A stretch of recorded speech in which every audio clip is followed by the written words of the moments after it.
শায়েখ আপনি এবং ইয়াহিয়া তাকি হুজুর সহ অনেক আলেম এক সময় বলেছিলেন যে বিধর্মীদের উৎসবে শুভেচ্ছা জানানো হারাম। আচ্ছা, এই বিষয়ে কি বলবেন? মাসালার জায়গাতে আছে, এটা চেঞ্জ হবে না। আল্লাহ তাআলার শুকরিয়া যিনি আমাদেরকে এ কোরআনের সাথে থাকার তৌফিক দিয়েছেন। এটা আমাদের সৌভাগ্য যে আমরা কোরআনের সাথে আছি, কোরআনকে আমরা ভালোবাসি। শুধু ভালোবাসি না, কোরআন আমরা মেনে চলি। শুধু মেনে চলি না, কোরআন মেনে তামাম দেশ চলুক, আমরা সে কাজও করি, ঠিক না? মান ক্বালা বিহি সাদাকা ওয়া মান হাকামা বিহি আদাল ওয়া মান আমিলা বিহি উজির ওয়া মান দাআ ইলাইহি হুদিয়া ইলা সিরাতিল মুস্তাকিম। নবীজি সাল্লাল্লাহু আলাইহি সাল্লাম বলছেন যে কোরআন যে ব্যক্তি কোরআন দিয়ে বলে, কোরআন যা বলে সে তাই বলে, কোরআনের বাহিরে বলে না, সে সত্যবাদী। সুবহানাল্লাহ। সাদাকা। কোরআনে আছে কুনু মা'আস সাদিকিন, তোমরা সত্যবাদীদের সঙ্গী হও। এই ওয়াজ পিশা হুজুররা করে, অনেক আলেমরা করে যে তোমরা সাদিকিনদের সঙ্গী হও। যারা অধিক সত্যবাদী তাদেরকে বলে সিদ্দিক। এটা মোবালাগা, আধিক্যতা। আল্লাহ তাআলা কোরআন মাজিদে বলছেন উলাইকা মা'আল্লাযীনা আন'আমাল্লাহু আলাইহিম মিনান নাবিয়্যিনা ওয়াস-সিদ্দিকিন ওয়াশ-শুহাদা ওয়াস-সালিহিন ওয়া হাসুনা উলাইকা রাফীকা। অন্যান্য মানুষকে বলছেন যে তোমরা যদি কোরআনের পথে থাকো, তোমরা নবীদের সাথে হাসরের ময়দানে উঠবে। সুবহানাল্লাহ। যাদের উপর আল্লাহ নিয়ামত দিয়েছে, ওয়াস-সিদ্দিকিন, সিদ্দিকদের সাথে উঠবে। আবু বকর সিদ্দিক, তিনি একাই সিদ্দিক নয়, আরো সিদ্দিক আছে, বহু বছরের শব্দ। এ কোরআনে হযরত মারিয়াম আলাইহিস সালাম কে আল্লাহ সিদ্দিকা বলেছে, উম্মুহু সিদ্দিকা। সিদ্দিক হচ্ছে ওই মানুষেরা যারা কোরআন দিয়ে বলে। তা আমরা কোরআনের কথাই তো বলি, আমরা কোরআনের বাহিরে কিছু মানতে চাই না। আরে কোরআনের কথা বলার কারণেই তো আল্লামা সাঈদীরে জেলখানা ঢুকাইছে, ঠিক না? কিছু কিছু বলতেন, কিছু কিছু মন গড়া, তাহলে কিন্তু জেলে যাওয়া লাগতো না। সৈয়দ কুতুব শহীদ রাহিমাহুল্লাহ, মিশরের বিখ্যাত আলেম, তাফসীরে জিলালিল কোরআন ফি জিলালিল কোরআনের লেখক, উনাকে ওই দেশের লোকেরা ফাঁসি দিয়েছে। জামাল নাসির ফাঁসিতে ঝুলাইছে। মান ক্বালা বিহি সাদাক, যে কোরআন দিয়ে কথা বলবে, কোরআনের কথাগুলো মানুষের কাছে পৌঁছাবে, সে সত্যবাদী। তা আমাদেরকে বলছে তোমরা সত্যবাদীদের সঙ্গী হও। তাহলে যারা কোরআনের সাথে আছে তাদের সঙ্গী হওয়ার জন্য কে বলেছেন? আল্লাহ বলছে সত্যবাদীদের সঙ্গী হও, সিদ্দিকদের সঙ্গী হও। এ কোরআনে নামাজের কথা আছে, কোরআনে সরু ধরে হাত কাটার কথা নাই। আপনি যদি কোরআন দিয়ে বলেন তাহলে নামাজের কথা যেমন বলবেন, আবার আল্লাহর আইনের কথাও বলবেন, ঠিক কি না? মানুষের বানানো আইন হলো চোর ধরে জেলে দাও, আর আমার রবের আইন হচ্ছে চোর ধরে হাত কেটে দাও। আমাদের দেশে সব আলেম নামাজের ওয়াজ করে, কিন্তু আল্লাহর আইনের ওয়াজ কি সব মসজিদ থেকে হয়? অনেক মসজিদের মিম্বার আছে যেখানে চোর ধরে হাত কাটার ওয়াজ হয় না। কেন হয় না? কারণ তাদের মসজিদে চোর আছে, মসজিদ কমিটির ভিতরও চোর আছে, মসজিদের সভাপতি, এমপি, মন্ত্রী, এলাকার নেতা আবার দেশের টাকা চুরি করে কানাডা বাড়ি বানাইছে। তো যখনই চোর ধরে হাত কাটার কথা ইমাম বলবে, ওই চোর রাগ হয়ে যাবে, বেজার হবে, হুজুরের বেতন আর বাড়বে না, বরং দোষ খুঁজে চাকরি নট করে দেবে। হুজুর রাজনীতির ওয়াজ করে, যখন নামাজের ওয়াজ করবেন এটা রাজনীতি হবে না। যখনই চোর ধরে হাত কাটার প্রসঙ্গ আসবে তখনই বলবে হুজুরটা বেশি। তো যে কোরআনের কিছু কথা বলবে, কিছু কথা বলবে না, সে সিদ্দিক না, সে সুবিধাবাদী। তেমন হুজুর, এমন পীর যারা কোরআনের কিছু বলে কিছু বলে না, আল্লাহ তাদের সঙ্গী হতে বলেনি। আল্লাহ বলছে জীবনের সব জায়গায় যারা কোরআনের কথা বলবে, ব্যক্তি জীবন কোরআন দিয়ে চলবে, পরিবার কোরআন দিয়ে চলবে, রাষ্ট্র চলবে ডক্টর কামালের সংবিধান দিয়ে, ওটা কোরআন দিয়ে চলা লাগবে। এই জাতীয় চিন্তার মানুষদের সঙ্গী হওয়ার জন্য আল্লাহ বলছে কোন মাস সাদিকিন, ওরাই সত্যবাদী যারা কোরআনের কথা বলে সব জায়গায়। ওয়ামান হাকামা বিহি আদাল, এবার রাসূল বলেন যে ব্যক্তি কোরআন দিয়ে হুকুম দেয়, শাসন করে, সে হয় ন্যায় বিচারক। তাহলে বোঝা গেল কোরআনের বাহিরে কোনো ন্যায় বিচার নাই। 54 বছরের বাংলাদেশ কোরআন দিয়ে কয় বছর চলছে? হাইকোর্ট, সুপ্রিম কোর্ট, জজ কোর্ট, কোনো আদালত কোরআন দিয়ে চলছে? যখন আমাদের বিচারকরা কোনো মামলার রায় দেয়, রায়ের শুনানি হয়, লম্বা শুনানি।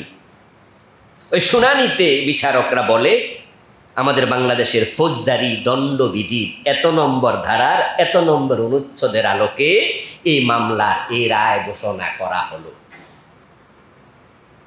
কিন্তু যদি কোরআন দিয়ে দেশ চলতো তাহলে আদালতের হাকিম বলতো পবিত্র কোরআন মাজিদের সূরাতুল বাকারায় এত নম্বর আয়াতের আলোকে মামলার বিচার করা হলো।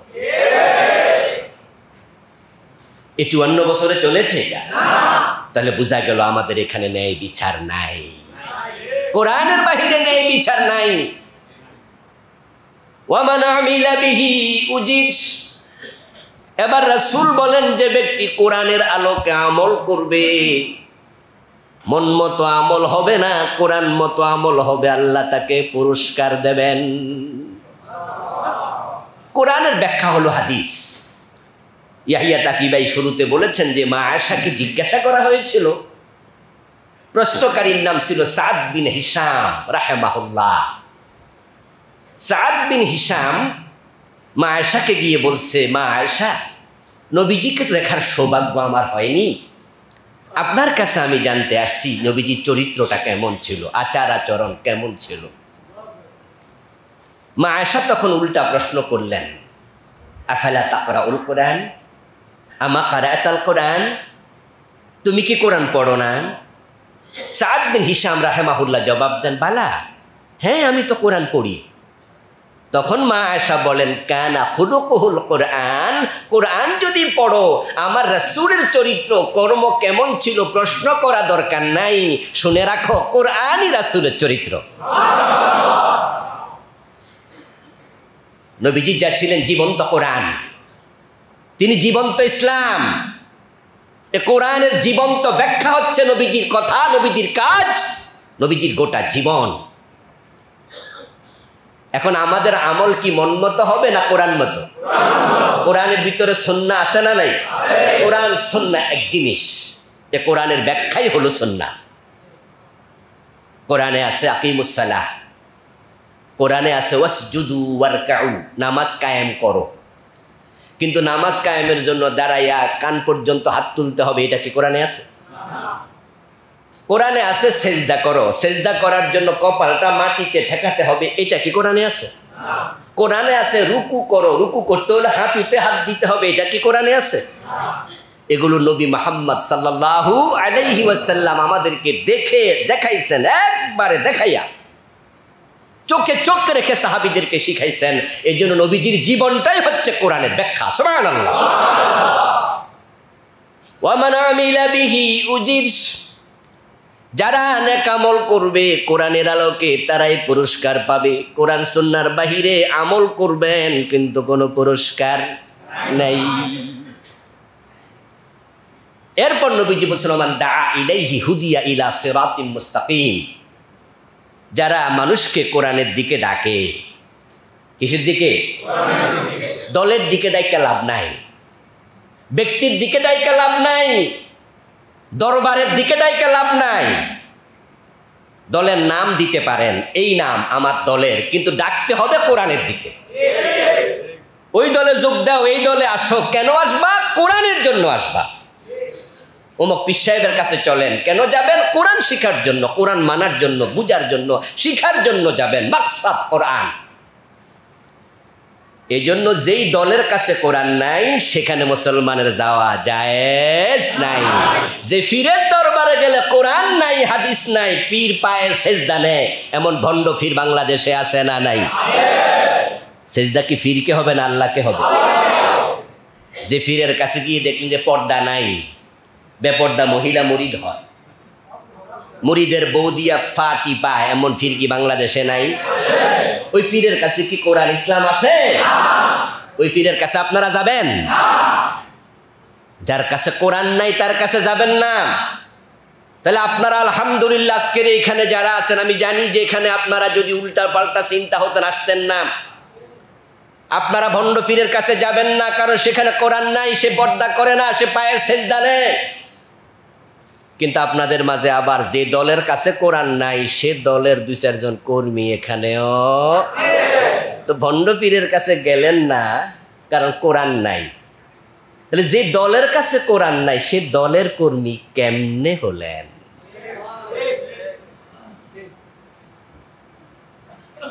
বিবেককে প্রশ্ন করুন যে কোরআন যেখানে নাই সেখানে আমি কেন যাব?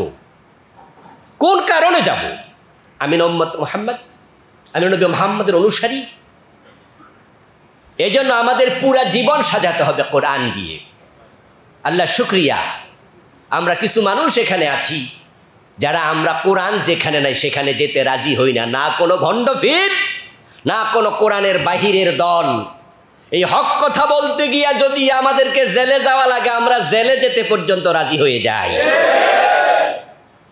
চাকরি চলে গেলে যাবে, কিন্তু কোরআন যেখানে নাই সেখানে আমরা থাকবো না। যে আল্লাহ আমাদেরকে কোরআনের সাথে থাকার তৌফিক দিলেন, আমরা তাকে শুকরিয়া জানাই, কৃতজ্ঞতা জানাই, কালিমাত শুকর করি, আলহামদুলিল্লাহ। প্রিয় দিনী ভাইয়ের, আজকের মাহফিলের নাম সিরাতুন নবী মাহফিল, নবীজির চরিত্র। আমাদের দেশে মিলাদুন নবী এবং সিরাতুন নবী এই দুটি বিষয় ব্যাপকভাবে পরিচিত। আমরা একটিকে আরেকটির মুখোমুখি দাঁড় করাতে চাই না, কারণ দুটি ধান্দিক না। যদি দুইটি বিপরীতমুখী হতো তাহলে একটা আরেকটার বিপরীতে দাঁড়াতো। নবীজির মিলাদ মানে নবীজির জন্ম। তো রাসূল কি জন্মগ্রহণ করেন নাই? উনার মা ছিল না, বাবা ছিল না, জন্মের তারিখ আছে না? তো তিনি তো জন্ম নিয়েছেন, এটার নাম মিলাদুন নবী সাল্লাল্লাহু আলাইহি ওয়াসাল্লাম। এবার বলুন তো, রাসূলের জন্মের পরে 40 বছর চলে গেল, দীর্ঘ সময় তিনি কি নবী দাবি করেছেন? করেন নাই। তিনি মক্কার একজন সাধারণ মানুষ ছিলেন, অন্যদের মতোই তিনি ছিলেন। মক্কার বাজারে তিনি ব্যবসা করতেন। নবীজি বলছেন, আমি কয়েকটা টাকার জন্য আমি মক্কার লোকদের ছাগলও চড়াইছি, আমি ছাগল চড়াইছি। মা খাদিজা রাদিয়াল্লাহু তাআলা আনহার ব্যবসায় রাসূলুল্লাহ সাল্লাল্লাহু আলাইহি ওয়াসাল্লাম তিনি সেখানে পার্টনারশিপ নিয়েছেন। বেতনের বিনিময়ে ব্যবসার একটা হিস্সা, একটা অংশ উনি পাবেন। এই জন্য তিনি মা খাদিজার ব্যবসায়ের পার্টনার হইয়া ব্যবসা করার জন্য সিরিয়া পর্যন্ত গিয়েছেন। তিনি তখনও নবী নন। নবী সাল্লাল্লাহু আলাইহি ওয়াসাল্লাম মক্কার সাধারণ মানুষদের সাথে মিশতেন, চলতেন একসাথে। উনার বয়স 35, কোনো কোনো বর্ণনায় পাওয়া যায় 37। তখন কাবা ঘর মক্কার লোকেরা পুনর্নির্মাণ করার জন্য সিদ্ধান্ত নিলেন। কাবা ঘরের ওয়াল মাঝে মাঝে ভেঙে যায়, বৃষ্টি হয়, জ্বর হয়, তুফান হয়, 10 বছর 15 বছর পরে কি করা লাগে? মেরামত করা লাগে। তখন তো আজকের মতো এত টাইলস, মার্বেল, এত শক্তিশালী জিনিসগুলো ছিল না। নবীজির আত্মীয় স্বজন তারা সিদ্ধান্ত নিল মক্কার ঘর পুনর্নির্মাণ করা হবে। তো সেখানে তারা বিভিন্ন জায়গা থেকে পাথর এবং ইট সংগ্রহ শুরু করলো। তো যখন মূল জায়গাতে পাথরগুলো বহন করে করে আনা লাগে, তখন ওই পাথর বহনের কাজে নবীজি নিজে অংশগ্রহণ করলেন। ওনার বয়স 37 অথবা 35, দুটি রকম রিওয়ায়াত পাওয়া যায়, বর্ণনা পাওয়া যায়। নবীজির সাথে ওনার চাচা আব্বাস রাদিয়াল্লাহু তাআলা আনহু তিনিও এই কাজে অংশগ্রহণ করলেন। নবীজির চেয়ে তিনি বয়সে 2 বছরের সিনিয়র ছিলেন, বড় ছিলেন। চাচা ভাতিজার বয়স 2 বছর তো কোনো ব্যাপার না, একবারে কাছাকাছি। রাসূলের বয়স যদি 35 হয়, আব্বাসের বয়স 37, নবীজির বয়স যদি 37 হয়, আব্বাসের বয়স 39। আব্বাস রাদিয়াল্লাহু তাআলা আনহু কাদের মাঝে ইট বহন করছেন, সাথে নবী ভাতিজা মুহাম্মদ সাল্লাল্লাহু আলাইহি ওয়াসাল্লাম ইট বহন করছেন। হযরত আব্বাস ভাতিজাকে বলতেছে, মুহাম্মদ ইবনে আব্দুল্লাহ, আমার ভাতিজা, তুমি সুন্দর মানুষ, কাদের মাঝে যে ইট নাও, দেখো ইটের বোঝার কারণে, চাপের কারণে তোমার কাঁধ লাল হয়ে গেছে। রাসূলের গায়ের মাঝে জামা ছিল না আর কি, উপরে, আর গরিব ছিলেন তো, সাহাবারাও অনেকে গরিব ছিল। আজকের মতো আমরা যেভাবে একজন 10টা-12টা জামা, তখন কি ছিল এমন? আর এক খেজুরও তো পায় না, একদিন 2-3 দিনে মিল্লা খাইছে একটা খেজুর ভাগ কইরা। তো নবীজিকে আবার আব্বাস বলতেছে, ভাতিজা, আমার মতো তুমি তোমার লুঙ্গিটা যদি খুইলা কাঁধে রাখতা, লুঙ্গিটা খুইলা কাঁধে রাখলে, এবার কাঁধের উপরে ইট রাখলে, তাহলে তোমার কাঁধে আর দাগ পড়তো না, ব্যথা কম পাইতা। সহিহ বুখারীতে এসেছে, সহিহ মুসলিমে এসেছে, নবীজি সাল্লাল্লাহু আলাইহি সাল্লাম লুঙ্গিটা খুললেন। কোন কোন মুহাদ্দিসরা বলেন তিনি খুলতে হাত দিয়েছিলেন, তখনই বেহুশ হয়ে গেলেন। কিন্তু সহিহ মুসলিমের রওয়ায়াতে আছে নবীজি লুঙ্গি খুললেন, তারপরে বেহুশ হয়ে গেলেন, কাঁধ পর্যন্ত আনতে পারেননি। তারপরে হুঁশ আসার পরে বলেন, ইজারি ইজারি, আমার লুঙ্গি কই, আমার লুঙ্গি কই। আমি এ কথা দিয়ে আপনাদের বুঝাতে চাইলাম যে 40 বছর আগে মক্কার সাধারণ লোকেরা যেমন চলতো ফিরতো খাইতো, নবীজি তাদের সাথে তাদের মতো একজন ছিলেন। তাকি ভাই বলছে ওই যুগটার নাম ছিল ইয়ামে জাহিলিয়া। কিন্তু যখন তার বয়স 40, আলহামদুলিল্লাহ, তিনি সমাজ নিয়ে ভেবেছেন অনেক। সে 17 বছর বয়স থেকে হিলফুল ফুজুল যখন তৈরি হয়, তখন থেকে তিনি দেখলেন তাকিয়ে ডানে বামে সামনে পিছনে পুরা আরব দেশ এতটা অন্ধকারে নিমজ্জিত যে মানুষগুলোর ভিতরে মনুষ্যত্বের ম নাই। তারা দেখতে মানুষ, কিন্তু তাদের ভিতরে মনুষ্যত্বের সিটা ফোটাও নাই। এত নিচে তারা নেমে গিয়েছিল, যার নিচে নামার হয়তো কোনো জায়গাও বাকি ছিল না। আল্লাহ তাআলা নবী মুহাম্মদ সাল্লাল্লাহু আলাইহি ওয়াসাল্লামকে 40 বছর বয়সে নবুয়ত দিলেন। তিনি ঘোষণা করলেন, ইন্না আরসালনাকা শাহিদাও ওয়া মুবাশশিরাও ওয়া নাযীরা ওয়া দাঈয়ান ইলাল্লাহি বিইযনিহি ওয়া সিরাজাম মুনীরা। ওয়া দাঈয়ান ইলাল্লাহ, কোরআনের আল্লাহর দিকে ডাকো। নবীজি বলছেন, মান দাআ ইলাইহি হুদিয়া ইলা সিরাতিম মুস্তাকিম। এ কোরআন এমন এক মহিমান্বিত কিতাব, এ কোরআনের দিকে যখন মানুষ মানুষকে ডাকবে, যদি মানুষ তার দাওয়াত গ্রহণ নাও করে, লস নাই। কোরআনের কথা আপনি বলছেন যে ভাই আসেন না আমরা কোরআনটা পড়ি, এই ভাই বলছে ভাই আসেন না আমরা কোরআনটার অর্থ বুঝি, ওই ভাই বলছে ভাই আসেন না যে কোরআনের অর্থ শিখলাম সেটা আমল করি, আরেক ভাই বলছে শুধু একা না পুরা সমাজে আমল করি। এইভাবে মানুষ যখন কোরআনের দিকে ডাকবে, তার কথা কেউ যদি নাও শোনে, তার পুরস্কার হলো হুদিয়া ইলা সিরাতিন মুস্তাকিম। নবীজি বলছেন, আল্লাহ পুরস্কার হিসাবে যে মানুষকে কোরআনের দিকে ডাকে তাকে হেদায়াত দিয়ে দেবে। আমরা সবাইকে হেদায়াত চাই, হেদায়াত চাই। হেদায়াতের সে দামি কোনো নিয়ামত আর নাই। সূরা ফাতিহার ভিতরে শুধু একটা দরখাস্ত আছে, এটার নাম ইহদিনাস সিরাতাল মুস্তাকিম।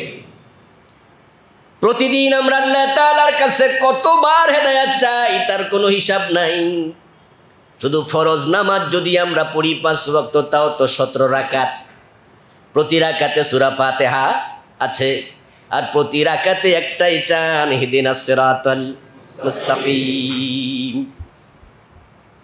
আপনি যদি মানুষকে কোরআনের দিকে ডাকেন, তাহলে রাসূল বলতেছে আল্লাহ পুরস্কার হিসেবে আপনার হেদায়েত দেবে। তাহলে আজকের পর থেকে আমরা কোনো মন্ত্রতন্ত্রের দিকে আর ডাকবো না, বরং আমরা দুনিয়ার সকল মানুষকে আল্লাহর কোরআনের দিকে ডাকবো। রাজি আছেন না নাই? রাজি হয়ে যান, আল্লাহ আপনার হেদায়েত দেবে।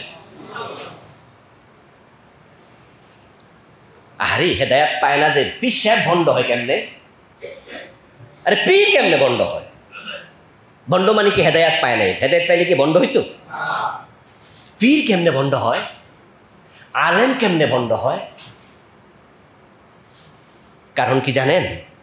ওই পীর সে মুরিদকে হেদায়াতের দিকে ডাকে নাই, তার পেটের দিকে ডাকছে, কোরআনের দিকে ডাকে নাই।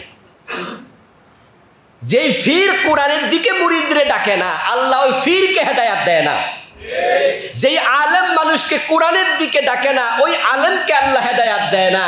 যার কারণে বড় বড় আলেমরাও গত 15 বছর সরকার যে ছিল ওদের কাছে টাকার বিনিময় বিক্রি হয়েছে শুধু শোলাকিয়ার ইমামতির জন্য। শুধু শোলাকিয়া ঈদগাহের ইমাম হবে, সরকারের নেক নজর পাবে, এই জন্য কত বড় মুফতি সে শাহবাগে নাস্তিকদের সাথে হাত মিলাইল। ফরিদউদ্দিন মাসুদ সাহেব, ফরিদউদ্দিন মাসুদ সাহেব ছোট বড় আলেম না, ছোট মোটো আলেম না। বাংলাদেশে যদি আমাকে বলা হয় 10 জন বড় আলেমের নাম বলেন, ওই 10 জনের মাঝে ফরিদউদ্দিন মাসউদের নাম এজন্যই আমি রাখবো, আমি তার লেখা বইও পড়েছি। আমার পিএইচডি গবেষণার সময় শ্রমিকদের প্রসঙ্গে একটু আলোচনা আসছিল, তখন আমি রেফারেন্স হিসাবে কিছু বই সংগ্রহ করলাম, তার মাঝে উনারটা পাইলাম। পড়ে আমি তো অবাক, এত দারুণ লেখা। অনেক জাইয়েদ আলেম তিনি, কওমি অঙ্গনের আলেমরা জানে যে সে উনি কত মাহের, কত মুদাক্কিক, বাহরুল উলুম তাকে বলা যায়। কিন্তু শাহবাগে যারা আল্লাহর ফাঁসি চাইছে, শুধু মানুষের ফাঁসি না, শুধু মানুষের ফাঁসি চায় না, ফাঁসি চাই ফাঁসি শুধু মানুষের না। শাহবাগে যখন নাস্তিকগুলো একসাথ হলো, থাবা বাবা রাজি একজন শাহবাগী নাস্তিককে হত্যা করা হলো। সম্ভবত সেদিন আমার মাহফিল ছিল নরসিংদীতে, যতটুকু মনে পড়ে রাত তখন 12টা-1টা এরকম হবে। আমার মোবাইলে কেউ একজন রিং দিলেন, আমি রিসিভ করলাম। সালাম দিয়ে আমাকে বলল, হুজুর থাবা বাবা রাজীবকে যে হত্যা করছে শুনছেন? আমি কে হ্যাঁ, তা তো শুনেছি, 1-2 দিন আগে এটা করছে। বলল যে ওর ব্লগে গিয়ে দেখলাম সে তার ব্লগে আল্লাহ রাসূলকে নিয়ে এমন লেখা লেখছে যা মুসলমান মুখ দিয়ে উচ্চারণ করতেও পারবে না। তাই নাকি? হ্যাঁ। এর পরদিন সকালবেলা দেখে আমার দেশ পত্রিকা এত বড় লিখছে এবার শাহবাগীদের কাহিনী। ওরা ওদের ব্লগে আল্লাহর বিরুদ্ধে, রাসূলের বিরুদ্ধে, কোরআনের বিরুদ্ধে এমন লেখালেখি শুরু করলো। এর আগে ছিল তারা শুধুমাত্র একটা ইসলামী দলের বিরুদ্ধে স্লোগান দিচ্ছে, কা কতে কাদের মোল্লা ফাঁসি দাও, দন্তের সাথে সাইদি ফাঁসি দাও। অন্যান্য মানুষরা মনে করছে এটা রাজনৈতিক একটা ব্যাপার। ওরা যুদ্ধাপরাধী ছিল, ওরা রাজাকার ছিল, ওদের ফাঁসি চায়। কিন্তু আমার দেশ পত্রিকা যখন ওদের কাহিনী প্রকাশ করলো, তখন দেখা গেল যে সবগুলো এখানে নাস্তিক একসাথ হয়েছে, উদ্দেশ্য বড় খারাপ। তারা ইসলামকে, আল্লাহকে, কোরআনকে গালি দেয়। তখন তাদের বিরুদ্ধে হেফাজতে ইসলামের জন্ম হলো।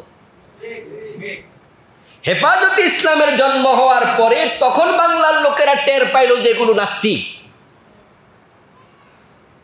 তখন তাদের বিরুদ্ধে সরকার, আওয়ামী লীগ সরকার অ্যাকশনে গেল, তাদেরকে শাহবাগ থেকে এমরানের সরকার সহ সব লোট উঠে যায়।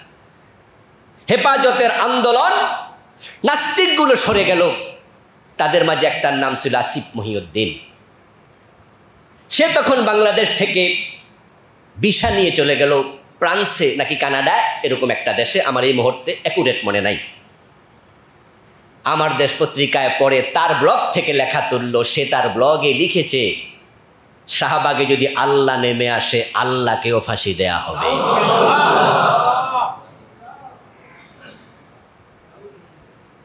কিন্তু ফরিদউদ্দিন মাসুদ সাহেব তিনি ওই শাহবাগে যাইয়া ওই নাস্তিকদের সাথে হাত মিলাইয়া তিনি একটি বিবৃতি দিয়েছিলেন, সাক্ষাৎকার দিয়েছিলেন টেলিভিশনে। তিনি বলছেন যে আমার জীবনের সবচেয়ে বড় ভালো কাজ করছি আমি শাহবাগে। আমার বন্ধু দেখুন, এত বড় আলেম কিন্তু নাস্তিকদের সাথে হাত মিলাইয়া প্রমাণ করে দিল তিনি হেদায়াত পান নাই।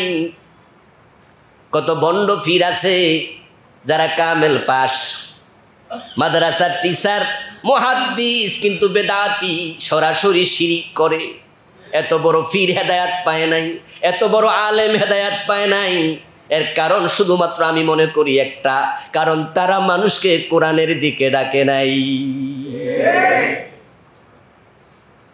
তাহলে আমরা মানুষকে কোরআনের দিকে ডাকবো। নবী মুহাম্মদ সাল্লাল্লাহু আলাইহি সাল্লামকে আল্লাহ বলছে এই জাহিলিয়াতের অন্ধকার দূর করার জন্য, ইন্না আরসালনাকা শাহিদান ওয়া মুবাশশিরান ওয়া নাযীরা ওয়া দাঈয়ান ইলাল্লাহ।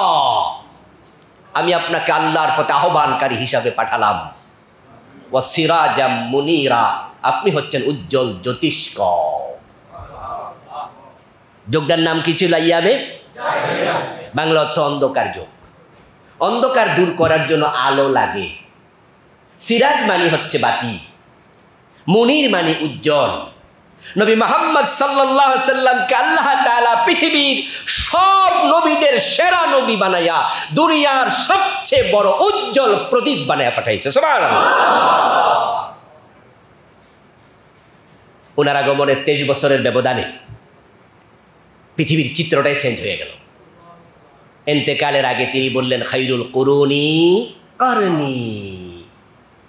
ও আমার উম্মতেরা, এই যুগের নাম পৃথিবীর সব মানুষ, শিক্ষিত অশিক্ষিত, কবি কলামি, সাংবাদিক, ঐতিহাসিক, গবেষক, সবাই মিলে ওই যুগের নাম দিলা দি ইরা অফ ইগনোরেন্স, অন্ধকার যুগ, জাহিলিয়াতের যুগ। মুহাম্মদ ঘোষণা করছি খায়রুল কুরুনি করনি। এখন আর ওই দশা নেই, ওই দৃশ্য নাই। এখন আমার যুগ পৃথিবীর সর্বশ্রেষ্ঠ যুগ। এখন আর চুরি নাই, ডাকাতি নাই, রাহাজানি নাই, চিন্তাই নাই, দর্শন নাই, খুন নাই। আসলে ইসলাম আসলে এগুলো থাকে না। ইসলামী রাষ্ট্রের কথা যে আমরা বলি, অনেকে শুনলেই একটু হালকা ভয় পায়। ইসলামী রাষ্ট্র বলে, আরে বাবা কয় হিরিটা জানি কি জিনিস। এজন্য তো আমাদের দেশের একজন নেতা কয়দিন আগে এক সাক্ষাৎকার উনি বলেছিলেন যে আমরা শরিয়া আইনে বিশ্বাস, বলে নাই ভাই, বলে নাই, বলছে আমরা শরিয়া আইনে বিশ্বাস করি। এটা অন্যরা করে, অন্যরা করুক।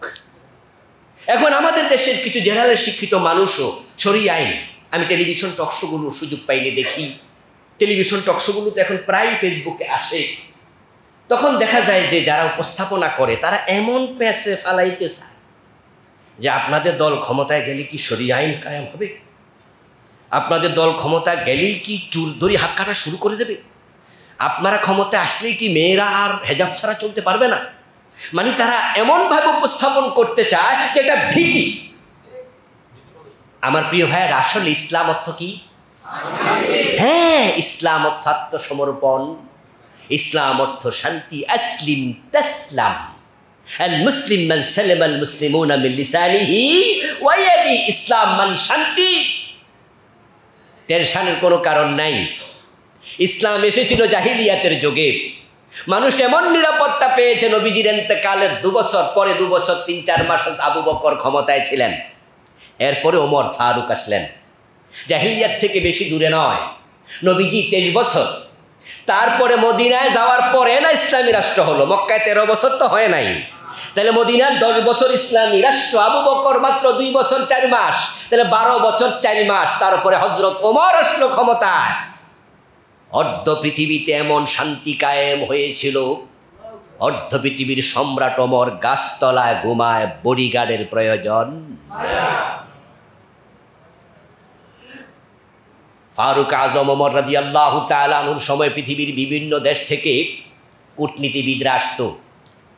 কূটনৈতিকরা এসে, রাষ্ট্রের বিভিন্ন প্রতিনিধি দল আসে, হযরত ওমরকে সাক্ষাৎকার নিত, জিজ্ঞাসা করতো যে এত বড় অর্ধ দুনিয়া, এত বড় রাষ্ট্র, এখানে নাকি মারামারি নাই, কিলাকিলি নাই, ঝগড়া নাই, ফাসাদ নাই।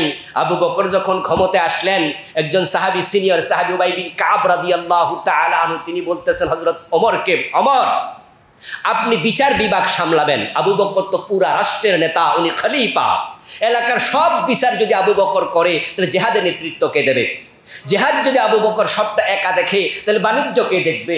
আবু বকর তো সব দেখবে, কিন্তু তাকে সহযোগিতা করার জন্য কিছু মন্ত্রী পরিষদের লোক দরকার আছে না নাই? উবাই বিন কাব বলতেছে বিচারটা আপনি দেখেন, আর বাইতুল মালটা আমি দেখব। বাইতুল মাল মানে অর্থ মন্ত্রণালয়। 1 বছর চলে গেল। 1 বছর যাওয়ার পর হযরত উবাই বিন কাব রাদিয়াল্লাহু তাআলা আনহু আবু বকরকে প্রশ্ন করছেন, ওমরকে, ওমর, আপনাকে তো আমি বিচার মন্ত্রণালয় চালাইতে বলছি, এ পর্যন্ত কয়টা বিচার করেছেন? ওমর জবাব দেয়, একটা বিচারও আমার কাছে আসে নাই, কেমনে করব? সবাই তো কোরআন মানে, সবাই তো কোরআন মানে, সবাই জানে যে মানুষের হক নষ্ট করলে আল্লাহ ছাড়বে না। তো হক তো কেউ কারণে মারে না, কেউ কারো জমি খায় না দখল করে। নবীজি বলছে, যে ব্যক্তি এমন কিছু দাবি করলো যা তার নয়, ফালাইসা মিন্নি, সে আমার উম্মত থাকবে না। ফালিয়াতাবাব্বা মাকআদাহু মিনান নার, শুধু উম্মত থাকবে না তা না, অন্যের কিছু নিল যা তার মালিকানায় নয়, সেটা তার নয়, সে এমন কিছু নিল, আমার উম্মত না, প্রথম শাস্তি। দ্বিতীয় হলো, সে যেন তার জায়গাটা জাহান্নামের মাঝখানে বানায়। আচ্ছা, এই কথা শুনলে অন্যের সম্পদ খাওয়া যায় দুনিয়া? রাসূলের উম্মতে যদি আপনি না থাকেন, তাহলে টাকা পয়সা দিয়ে লাভ, সবই তো শেষ।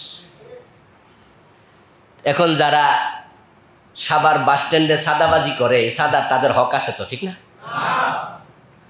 এই ফুটপাতে যে দোকানগুলো আছে, এই ফুটপাত কি দোকানদারের দোকান দেওয়ার জন্য বানাইছে না মানুষ হাঁটা চলার জন্য বানাইছে? আচ্ছা, এরপরে কি করলো? কিছু দোকানদার অন্যায় করলো, তারা ওই মানুষের হাঁটার জায়গাটা দখল করে দোকান দিল।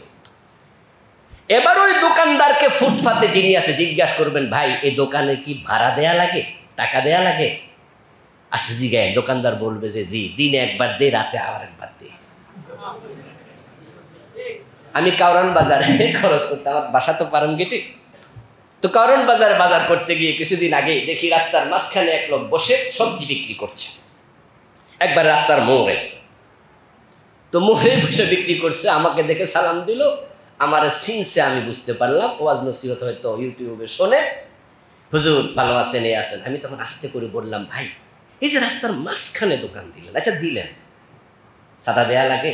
হুজুর আগে দিতাম 2 বার, এখন দিই 3 বার। দুপুরে একজন আসে, সন্ধ্যা একজন আসে, যাওয়ার সময় রাতের বেলা আরেকজন আসে। আপনাদের কাছে আমার প্রশ্ন, এই যে এখান থেকে 200, 500, 300 করে টাকা নিল, এই টাকার মালিক কি চাঁদাবাজ? তো নবীজি বলছেন, মানিত্তাআমা লাইসা মিনহু, যেমন কিছু দাবি করলো, চাইলো, ওই নিয়ে দোকানদার টাকা দাও, দোকানদার 200 টাকা বের করে দিয়ে দিল, সে চলে গেল। এই টাকার হক তো তার নাই, এটা তো তার মালিকানায় না। এই রাস্তার মাঝে দোকানদারি করছে, মানুষের ক্ষতি করছে, কষ্ট দিচ্ছে, পথচারীকে এই অন্যায় করছে। আবার ওই বেটা চাঁদা নিতেছে প্রতিদিন তার কাছ থেকে, এসে ওই চাঁদার টাকার মাঝে একটা পয়সার হক তার না। নবীজি বলে, যা তোমার না, তুমি যদি তা দাবি করো, তা নেও, তুমি আমার উম্মত না। প্রিয় ভাইয়ের, আলহামদুলিল্লাহ আমরা কিছু মানুষ আছি, অগাস্ট বিপ্লবের পরে জুলাইয়ের 5 তারিখে, অগাস্টের 5 তারিখে যখন আগে সরকার পলায় চলে গেল, তখন তো ওই সরকারের লোকেরা আর দোকানদারদের কাছ থেকে চাঁদা নেওয়ার সুযোগ নেই, ওরা তো পরিচয় দিতে পারে না, কোন রকম সাইড হিসাবে বলছিল ইন্দুরের গর্তে লুকাবে। এখন কই সরকারের লোকেরা পরিচয় দিতে পারে? ওরা নাই। তাহলে এখন পরে তো কথা ছিল, এখন চাঁদাবাজি আপাতত বন্ধ থাকবে, কারণ যেহেতু পলিটিক্যাল কোনো গভর্নমেন্ট ক্ষমতা নাই। কিন্তু শোনা যাচ্ছে 2 গুণ 3 গুণ বাড়ছে। এখন যারা সরকারের বাহিরে আছে, সরকার তো ডক্টর ইউনূস, তার আছে মন্ত্রণালয়, কিন্তু আমরা যারা বাহিরে আছি, এখন বাহিরের সব দলের লোকেরা কি চাঁদাবাজি করে? তাহলে কিছু লোক আছে যারা চাঁদাবাজি করে না, তাদেরকে চাঁদার টাকা দিলেও তারা নেবে না, কারণ তারা আল্লাহকে ভয় করে। ওই যে হযরত ওমর উবাই বিন কাবকে বললো যে 1 বছর তো চলে গেল, কয়টা বিচার করছি আপনি জিজ্ঞাসা করতেছেন? আরে বিচার করবো কেমনে, বিচার তো কেউ আসে না। ফারুক আজম ওমর রাদিয়াল্লাহু তাআলা আনহু গাছতলা শুয়ে আছেন, বহির্বিশ্বের কোনো প্রতিনিধি দল আসলো, এসে তারা বললো ওমর কোথায়, তোমাদের প্রেসিডেন্ট কোথায়? কোনো একজন বললেন যে কিছুক্ষণ আগে ওই গাছের নিচে ওনাকে শুয়ে থাকতে দেখেছি। তখন তারা বলতেছে ঠাট্টা করো নাকি? বলল না, ঠাট্টা করার কিছু নাই, যা বলেছি সত্যই বলেছি। আমাদের প্রেসিডেন্ট তোমাদের মতো লাক্সারিয়াস জীবন লাইভ করে না, লাক্সারিয়াস লাইফ লিভ করে না, বরং তিনি একজন সাধারণ মানুষ। আমরা যেমন তিনিও তেমন, তিনি সাধারণ মানুষ। ঢাকা বিশ্ববিদ্যালয়ের বর্তমান যে ভিপি সাদিক কাইম না, গতকালকে ছোট্ট একটা তার সাক্ষাৎকার দেখলাম এক টেলিভিশন চ্যানেলে। তাকে নিচে নিয়ে প্রশ্ন করতেছে যে অন্য অন্য দলের নেতারা তো ভিপি টিভি হইলে পরে একবারে ফাজার জিপ কিনালায়, মার্সিডিজ কিনালায়, আপাতত আপনার কি? কারণ এক মাস তো হইতে চলছে, কি কিনছেন বা কি অবস্থা? তখন সাদিক কাইম জবাব দেয় যে আমি যখন বিশ্ববিদ্যালয়ের সভাপতি ছিলাম তখন ইউনিভার্সিটিতে আমার দলের একটা মোটরসাইকেল ছিল, ওইটা চালাইতাম। কিন্তু আমার বিশ্ববিদ্যালয় থেকে যখন নিয়ে গেছে কেন্দ্রে, এখন আমি রিক্সা চড়ি, এখন এই মোটরসাইকেলটাও নেই। এবং সে পরে বলছে যে আমি যে দল করি এখানে কেউ টাকা নিতে আসে না, দিতে আসে। ও প্রিয় ভাইয়েরা, রাসূলুল্লাহর পরে মাত্র ওমরের যুগে শেষ তো শান্তি আসলো, ইসলাম তারা এমন ভাবে মানছে, কেউ কারো হক নষ্ট করতো না, কেউ কারোর উপর জুলুম করতো না। ইসলাম মানে শুধু চোর ধরে হাত কাটানো রে ভাই, এটা আছে।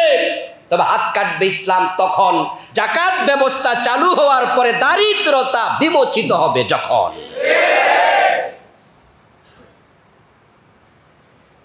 ইসলাম আসলে চোর ধরে হাত কাটবে তা নয়। ইসলাম আসার পরে আকিমুস সালাহ ওয়া আতুজ যাকাত, আল্লাযীনা মাক্কান্নাহুম ফিল আরদি আকামুস সালাহ ওয়া আতাউজ যাকাত ওয়া আমারু বিল মা'রুফি ওয়া নাহাউ আনিল মুনকার। ইসলাম ক্ষমতায় আসবে, আসার পরে মানুষকে বলবে সবাই নামাজ পড়ুন, নামাজ পড়ুন, নামাজ পড়ুন। আজান হবে, দোকান বন্ধ করে ফেলুন।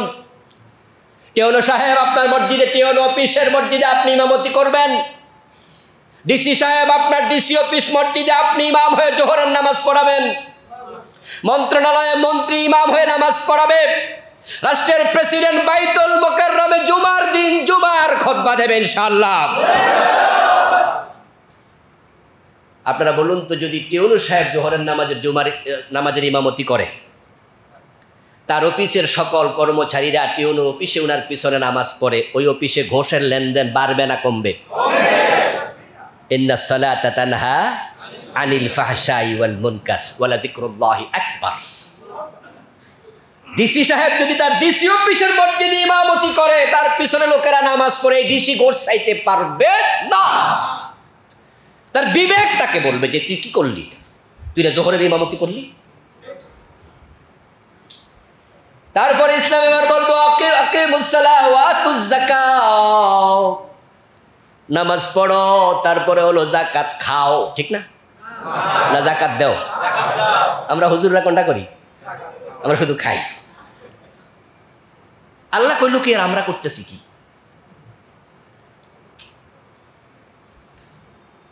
আজ থেকে 8-10 বছর আগে রমাদান মাস চলছিল, কুমিল্লা শহরে পাঞ্জাবি কেনার জন্য এক পাঞ্জাবি দোকানে ঢুকলাম। আমি ঢুকার পরে দোকানদার আমার দেখে বলতেছে এখন যান, পরে আইসেন। আমি তো লজ্জা পেলাম, মানে আমার যে পায়জামা পাঞ্জাবি ড্রেস আপ টুপি টাফি, হে আমি ঢুকছি আর আমার দেখা এখন যান, পরে আইসেন। তা আমি তাকে বললাম কেন ভাই, আমার কাছে কি জামা কাপড় বিক্রি করবেন না? পরে বল ও সরি কিনতে আইসেন। তখন আমি বুঝে নিয়েছি সে কথা বলার অর্থ হলো সে ভেবেছিল আমিও হয়তো কোনো যাকাত ফান্ডের কালেক্টর, কোনো মাদ্রাসার জন্য, কোনো মসজিদের জন্য বা নিজের পেটের জন্য আমি তার কাছে গিয়েছি। ও প্রিয় ভাইয়েরা, ইসলাম তো আপনাকে আমাকে যাকাত খেতে বলে নাই, কিন্তু আমরা যাকাত খাচ্ছি। ইসলাম বলেছে খাও না দেও। কথা বলেন, খাও না দেও। এখানে তো সব নামাজি, আলহামদুলিল্লাহ, তা নিয়ে আমার সন্দেহ নাই, সব নামাজি আমরা, কিন্তু সবাই কি যাকাত দেই? যে নিজের যাকাত দেয় না সে নিজের যাকাত খায়। 1 বছর যখন চলে যায়, শরীয়তের বিধান হলো নির্দিষ্ট অঙ্কের টাকা যদি কারো কাছে 1 বছর থাকে তাহলে তার উপর জাকাত আসে 2.5%। 1 লাখ টাকা থাকলে 2,500 টাকা জাকাত। এখন আপনারা আমার সামনে যারা আছেন, ধরেন আপনি নিজে আত্মসমালোচনা করেন যে আপনি জাকাত দেন না, আপনার আছে 5 লাখ টাকা, তাহলে আপনার জাকাত এসেছিল কত হাজার টাকা? 12,000, 12,500। আচ্ছা, 12,500 টাকা যখন 1 বছর চলে গেল, এটা আপনার হক না গরিবের হক? কিন্তু জাকাত না দিলে আপনি খাইলেন, তাহলে আপনি জাকাত খেলেন, গরিবের হক খেলেন। ইসলামকে খাইতে বলছে না দিতে বলছে? আচ্ছা, যারা আমরা হাত পাতি, আমরা ভুল করছি। যে হাত নিচে চলে যায় সে হাত আল্লাহ বরকত দেয় না। আল ইয়াদুল উলিয়া খায়রুম মিন ইয়াদিস সুফলা, নবীজি বলছে দাতার হাত গ্রহীতার হাতে সে শ্রেষ্ঠ। জাকাত দিতে শিখুন, নিতে নয়। আমার বন্ধু, ইসলাম ক্ষমতা আসবে, আইন করে দেবে যাদের টাকা আছে তাদেরকে জাকাত দিতেই হবে। এটা ভ্যাটের মতো, ট্যাক্সের মতো। ইসলামী রাষ্ট্র আইন করবে যে জাকাত দেবে না, ওই জাকাত যে দেয় নাই, ভ্যাট ট্যাক্সে ফাঁকি দিলে, যেমন সরকারের বিশেষ গোয়েন্দা সংস্থা আছে, মামলার ব্যবস্থা আছে, আসেনি? তারপরে পুলিশ ধরে নিয়ে যায়, জিজ্ঞাসাবাদ করে। ইসলামী রাষ্ট্র হলে জাকাতের ব্যাপারে এমন আলাদা মন্ত্রণালয় হবে, সব মানুষ জাকাত দিতে বাধ্য হবে যারা সামর্থ্যবান। আর যখন জাকাত চালু হবে তখন 8-10 বছরের ব্যবধানে দারিদ্রতা থাকবে না। ওমরের যুগে এমন হয়েছিল, জাকাতের টাকা কাঁধে নিয়ে হাঁটতো, জাকাত খাওয়ার মতো লোক ছিলই না।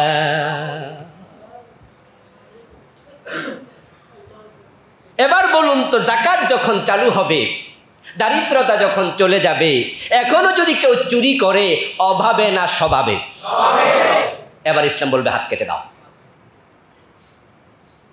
আইসাই হাত কাটবে না রে ভাই, ভয় পাওয়ার কিছু নাই। ইসলাম এসে জেনা করলে পাথর মারবে না, জেনা করলে 100 বেতার আইন চালু করবে না। ইসলাম আসার পরে পর্দার বিধান চালু করবে। আস্তে আস্তে করে উদ্বুদ্ধ করা হবে, মেয়েদেরকে বলা হবে পর্দা মেয়েদের জন্য একটা বড় মাপের ঝামেলা না নিরাপত্তা। আমরা মেয়েদেরকে বুঝাবো, যদি একজন মেয়ে সুন্দর করে শালীন পোশাক পরে, ওই মেয়ে ইফটিজিং এর শিকার হওয়ার সম্ভাবনা নেই। সুন্দর করে চললে ইফটিজিং হবে না। ইফটিজিং বোঝেন তো? উত্তেক্ত করা। মেয়েটা যদি সুন্দর করে বোরকা পরে, হেজাব দিয়ে সুন্দর করে চলে, আপনাদের এই যে আপনার এখানে সাভারে দোকানগুলোতে, শপিং মলগুলোতে আমাদের বোনেরা যায়, মেয়েরা যায়, মায়েরা যায়, দেখবেন যে যেই মেয়েটা শালীনভাবে যায়, দোকানদার ওই মেয়েটাকে খালাম্মা, চাচিয়াম্মা বলে সম্মান করে। আপনি দেখবেন বাস্তবতাটাই। গেলে বলবে যে আফা বলবে, যদি বোঝে যে বয়স কম তাহলে বলবে আফা বসেন, একটু বয়স্ক হলে বলে খালাম্মা, চাচিয়াম্মা বসেন। আর যে মেয়েটা একটু লিপস্টিক দিয়া উলঙ্গ, একটু হালকা উলঙ্গ হয়ে যায়, খোলামেলা যায়, তাকে ভাবি বলে। অথচ এদের বাইয়ে নাই, মানে হাওলাত কইরা ভাবি বানায়। আমার বন্ধু, ইফটিজিং এর শিকার পর্দানশীল নারী হয় না। পৃথিবীর সবচেয়ে কম ধর্ষণ হয় সৌদি আরবে, তাম পৃথিবীর তুলনায় সবচেয়ে কম সৌদি আরবে। কারণ সেখানে পর্দার বিধান অন্য দেশের চেয়ে বেশি। আমরা মেয়েদেরকে বুঝাবো, আমরা চাপিয়ে দেব না। আস্তে আস্তে করে যখন বুঝাবো, শালীন পোশাকের আইন করব। হ্যাঁ, রাষ্ট্র আইন করবে। তুমি এমন পোশাক পরবে না যে পোশাক ছেলেদেরকে উত্ত্যক্ত করে। আজ থেকে 3-4 বছর আগে আপনারা দেখেছেন যে ইফটিজিং এর আইন যখন হয়, তখন ছেলে কোনো মেয়েকে শীষ দিলে 6 মাসের জেল, চোখ টিপ দিলে 6 মাসের জেল, ওনার ধরে টান দিলে 1 বছরের জেল, এরকম কিছু আইন করছে। ইফটিজিং এর বিরুদ্ধে আইন হয়েছে, মিছিল হয়েছে, কথা হয়েছে, সেমিনার হয়েছে, সিম্পোজিয়াম হয়েছে, কিন্তু শালীন পোশাক পরতে হবে এ বিষয়ে মেয়েদেরকে বলা হয়নি, আইন করা হয়নি। আমরা বলবো ধান্দিক বিষয় চলবে না। আপনি যদি ইলিশ মাছ ভাজি করে বিড়ালের সামনে রেখে আপনি বলেন যে মাছ খাওয়া হারাম, ফতুয়া বিড়ালে শুনবো? আপনি ইলিশ ইলিশ মাছ ভাজি করে বিড়ালের সামনে রাখবেন আর তাকে ফতুয়া দেবেন মাছ খাইও না, খাইলে তোমার 6 মাসের জেল। হাতে লাঠি লবেন আর বিড়ালকে বলবেন যে মাছে মুখ দিলে মাথা বাড়ায় বাড়ি মাথা দেব ফাটাইয়া। ও দোস্ত, আপনার হাতের লাঠি বিড়ালকে মাছ খাওয়া থেকে বিরত রাখতে পারবে না, কারণ মাছের প্রতি বিড়ালের আকর্ষণটা স্বভাবজাত, এটা অভ্যাসগত। হ্যাঁ, আপনার হাতের শক্ত লাঠি দেখে হয়তো বিড়াল চকির নিচ পর্যন্ত যাবে, বয়ে খাটের নিচ পর্যন্ত যাবে, কিন্তু ওখানে গিয়ে আবার চোখ দুইটা দিয়া পাতিলির দিকে তাকায় থাকবে আর মাঝে মাঝে মেও মেও মেও করে মেসেজ দেবে, খালাম্মা একটু মাথাটা ওই দিকে সরাইয়া দেখেন। প্রিয় ভাইয়ারা, মেয়েদেরকে উন্মুক্ত পোশাকে পিঠ খোলা রেখে, পেট খোলা রেখে, বুক খোলা রেখে রাস্তায় হাঁটতে দেবেন, আর ছেলেদেরকে বলবেন তাকাইলে জেলে দেব, শীষ দিলে 6 মাসে দেব। এভাবে কখন ইফটিজিং বন্ধ হবে না। শালীন পোশাকের আইন করে দাও, ছেলেদের ইফটিজিং করলে জেলের ভয় দেখাও, দুটা যখন ব্যালেন্স হবে তখন ইফটিজিং বন্ধ হয়ে যাবে। ফারুক আজম ওমর রাদিয়াল্লাহু তাআলা ইসলামী রাষ্ট্র কায়েম করে দেখালেন শান্তি কাকে বলে। প্রিয় ভাইয়েরা, এই যে আমি ইসলামী রাষ্ট্রের ওয়াজ করতেছি এতক্ষণ পর্যন্ত করলাম, এটা নবীজির জীবনের সাথে সম্পৃক্ত কিনা? নবীজিকে আল্লাহ এজন্য দুনিয়াতেই পাঠাইছে, উদ্দেশ্যই ছিল এটা, যেটা তাকি ভাই কিছুক্ষণ আগে আয়াতটা পড়ছে, হুয়াল্লাযী আরসালা রাসূলাহু বিল হুদা ওয়া দীনিল হক লিইয়ুযহিরাহু আলাদ দীনি কুল্লি। এই কোরআনের 3টি সূরাতে আল্লাহ এই মেসেজটা দিয়েছে, আমি আমার রাসূলকে কোরআন এবং দ্বীনে হক সহ প্রেরণ করেছি। আমি আল্লাহর উদ্দেশ্য হচ্ছে আমার রাসূল তিনি কোরআনকে, ইসলামকে সমাজে বিজয়ী করবে। নবীজি সাল্লাল্লাহু আলাইহি ওয়াসাল্লামে দায়িত্ব পেয়ে দুনিয়া আসলেন, প্রেরিত হলেন। মক্কায় 13টা বছর তিনি চাইলেন শান্তি কায়েম করবে, ইসলামকে বিজয় করবেন, পারেন নাই। কারণ মক্কায় যে সংসদ ভবন ছিল দারুন নাদওয়া, ওখানে কিছু জালেম ছিল ক্ষমতায়, যারা সেখানে বসে আইন করেছে। কোরআন সংসদে ঢুকা দূরের কথা, বরং কোরআন যেখানে পাঠ করা হবে সেখানে কোরআন শুনতে যাওয়া যাবে না। وقال الذين كفروا لا تسمعوا لهذا القرآن। ওই দারুন নাদওয়ার সংসদ ভবনের গোপন মিটিং এর আইন আল্লাহ নবীজির উপরে কোরআনের আয়াত নাজিল করে ফাঁস করে দিলেন, জানায়া দিলেন, ওয়াকাদাল্লাযীনা কাফারু, কাফেররা বলেছে, সিদ্ধান্ত নিয়েছে, লা তাসমাউ লিহাদাল কোরআন, এই কোরআন শোনা যাবে না। হুজুরদেরকে কথা বলতে দেয় নাই, 144 জারি হয়েছে। এই চরিত্রটা মূলত নতুন না, এটা আবু জেহেলের ভিতরে ছিল, ওটা বাংলাদেশ পর্যন্ত আসছে। এই বাড়াবাড়ি আল্লাহ পছন্দ করে নাই। আবু জেহেল বাড়াবাড়ি করছে, চরম বাড়াবাড়ি করছে, এই জাতীয় আইন করছে, কোরআন শোনা যাবে না, গন্ডগোল লাগাইয়া দাও। নবী মুহাম্মদ সাল্লাল্লাহু আলাইহি ওয়াসাল্লামকে হত্যা করার জন্য লোক নিয়োগ করছে, ঘোষণা করছে মুহাম্মাদের কল্লা আনতে পারলে 100 লাল ওট পুরস্কার, ওই যে হিজরতের সময়। তারপর রাসূল সাল্লাল্লাহু আলাইহি ওয়াসাল্লাম মদিনায় চলে গেলেন, সেখানেও শান্তিতে থাকতে দেবে না, বদরের যুদ্ধ করলো, উহুদের যুদ্ধ করলো, খন্দকের যুদ্ধ করলো। আল্লাহ তাআলা সহ্য করেন নাই, বদর পর্যন্ত পৌঁছার পরে আবু জেহেলকে বদরে শেষ করে দিলেন, ছোট দুটা বাচ্চার হাতে। জানেন তো, মুআয এবং মুআব্বাস রাদিয়াল্লাহু তাআলা আনহুমা, ওই 2 জনের বাড়ি ছিল মদিনায়। তারা আবু জেহেলকে চিনতেন না। ওই 2 ভাই বদরের যুদ্ধে নবীজির সাথে যাবেন। নবীজি সাল্লাল্লাহু আলাইহি সাল্লাম তারা কম বয়স্ক, তাই তাদেরকে জিহাদের মাঠে নেবেন না। বয়স 15 হওয়ার আগে স্বাভাবিকত রাসূল যুদ্ধে যাওয়ার অনুমতি দিতেন না। দেখতে ছোট, তাই বললেন তোমরা যেও না। কিন্তু 2 ভাই এমনভাবে রাসূল সাল্লাল্লাহু আলাইহি সাল্লামকে বুঝাইতে পারলো, এক পর্যায়ে রাসূল বললেন চলো। 2 জন যুদ্ধের মাঠে গেলেন, যুদ্ধ শুরু হবে।